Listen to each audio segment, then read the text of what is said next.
Bonjour à tous et bienvenue ici à Saint-Malo en Bretagne, plus précisément au Fort National, monument historique depuis 1906 et propriété privée depuis 1927. Avant d'être un fort, c'était le rocher de Lillet, ancien lieu d'exécution des seigneuries de Saint-Malo. Mais en 1688, Vauban décide d'améliorer les fortifications malouines et va ériger ici un premier fort, le fort de Lillet. Au fur et à mesure de l'histoire, il va s'améliorer, mais également changer de nom.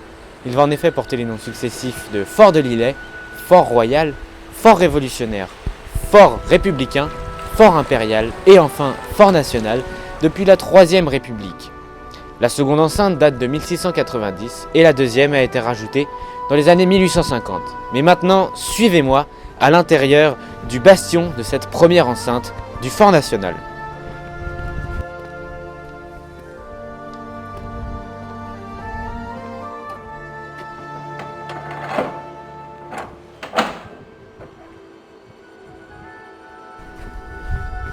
Ici se trouve la grande porte du bastion du Fort National, constituée de 3 épaisseurs, dont une en acier, et fermée par 4 serrures, la rendant donc infranchissable. Suivez-moi.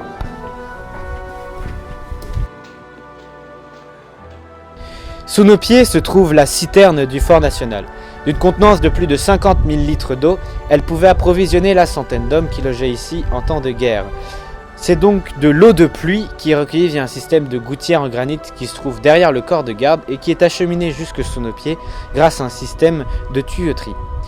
Au XVIIIe siècle, elle était considérée comme potable, elle était donc bue par les soldats, mais elle pouvait également servir à refroidir les armes au cours des batailles.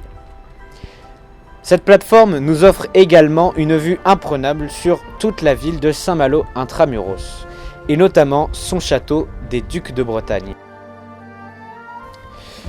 Mais laissez-moi évoquer avec vous l'un des duels les plus fameux de toute l'histoire de Saint-Malo qui prit place juste ici au Fort National.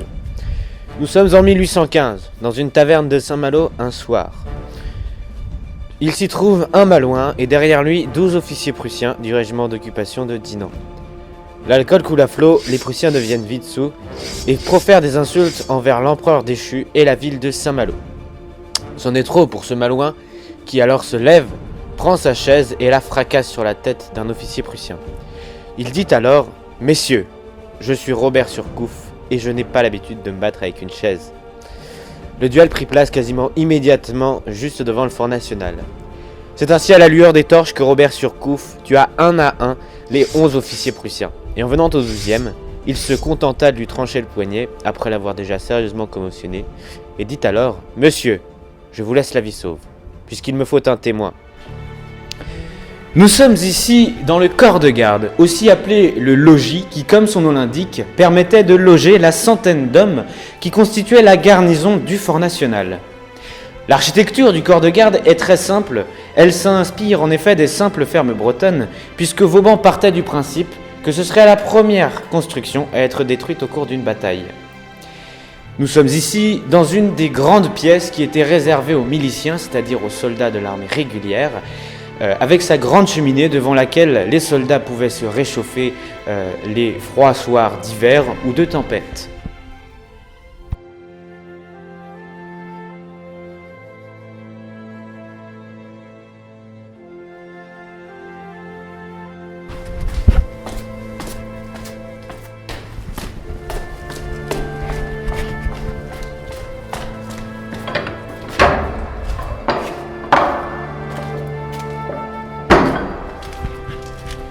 Vauban avait voulu son fort à l'épreuve des boulets et des hommes, il a également fait à l'épreuve de la technologie, puisque nous n'avons toujours ni eau courante ni électricité ici, ce qui explique le fait que nous éclairions encore à la lampe torche. Nous sommes ici dans les souterrains du Fort National, une pièce avec une double utilité. Pendant la paix, c'était les cachots de la garnison de Saint-Malo où l'on enfermait les soldats pour ivresse ou indiscipline qui y purgeaient des peines de 3 à 4 jours dans l'obscurité la plus totale. Mais en temps de guerre, c'était surtout la soute à munitions du fort où l'on entreposait la centaine de tonneaux de poudre mais également les mousquets et les pièces de rechange. Les murs font jusqu'à 5 mètres d'épaisseur et c'était la pièce la mieux gardée du fort puisque les sentinelles se relayaient jour et nuit. Malheureusement, l'histoire de Saint-Malo n'est pas faite que de victoires sans appel et de duels héroïques, puisque la cité corsaire est également tombée dans le feu et la mitraille au mois d'août 1944. Le 6 août 1944, la commandant Tours décide d'abattre le clocher de la cathédrale Saint-Vincent, de peur qu'il ne serve de repère pour les bombardiers alliés. Le même jour, elle demande également à ce que tous les hommes malouins soient internés et retenus en otage ici au Fort National. C'est ainsi 381 Malouins qui vont quitter femmes et enfants et qui seront retenus dans cette enceinte. Et malheureusement, et cela est un paradoxe, dans la nuit du 9 au 10 août 1944, une escadrille de bombardiers américains arrive aux abords de Saint-Malo et doit recevoir son ordre de cible de par la résistance française. Leur cible sera la cité d'Alette, une citadelle de Vauban modernisée par les Allemands et qui est le point le plus fortifié de la baie. Mais le commandant de cette escadrille va mal interpréter le message et en lisant cité va comprendre city, bombardant ainsi la ville de Saint-Malo intramuros avec des obus incendiaires, la détruisant à plus de 80%, faisant d'importantes victimes du côté des civils. La cité d'Alette, quant à elle, en sortit complètement intacte et le Fort National n'a pas été épargné puisque le corps de garde, lui, a été entièrement détruit puis reconstruit à l'identique et de part et d'autre, des obus sont tombés et ont tué 19 personnes.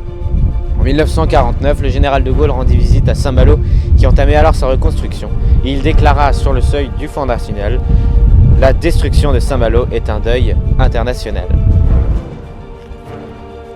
Nous sommes ici sur l'ancien emplacement de la batterie nord du Fort National. Batterie qui accueillait autrefois les pièces d'artillerie du plus gros calibre, des canons de 48 lançant des boulets de 24 kg ayant une portée estimée jusqu'à 3500 mètres qui devaient percer les épaisses coques des navires de guerre. Nous avons aujourd'hui au fort 4 canons de 18 livres. 18 livres parce qu'ils envoyaient des boulets de 9 kg.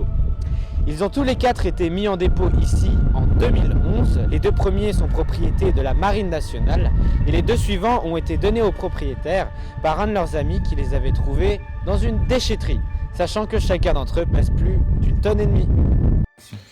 À dire vrai, les canons du Fort National ont servi très tôt, puisque dès 1693, les Anglais envoient une flotte pour détruire la ville.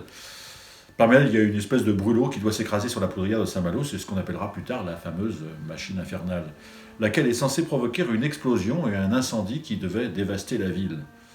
Heureusement, les canons du fort dématent le navire qui va s'échouer lamentablement sur les rochers et exploser bien loin des remparts, ne détruisant pas, bien entendu, notre belle cité malouine. Mais si le fort a su résister aux armées et aux injures du temps, c'est notamment grâce à des passionnés qui ont pour but de conserver ce monument historique.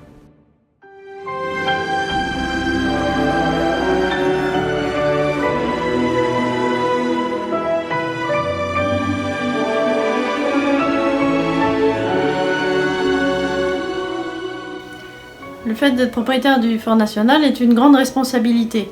Cela implique beaucoup de travaux, d'engagement, ça nécessite du travail l'été, l'hiver, mais c'est avant tout une grande chance dont nous sommes fiers et nous œuvrons pour sa restauration. Le Fort National est ouvert aux visites du 1er juin au 30 septembre. J'espère vous avoir donné envie d'en apprendre davantage sur ce lieu chargé d'histoire. Et pour ma part, je vous retrouve la semaine prochaine pour un nouveau numéro de Secrets d'Histoire.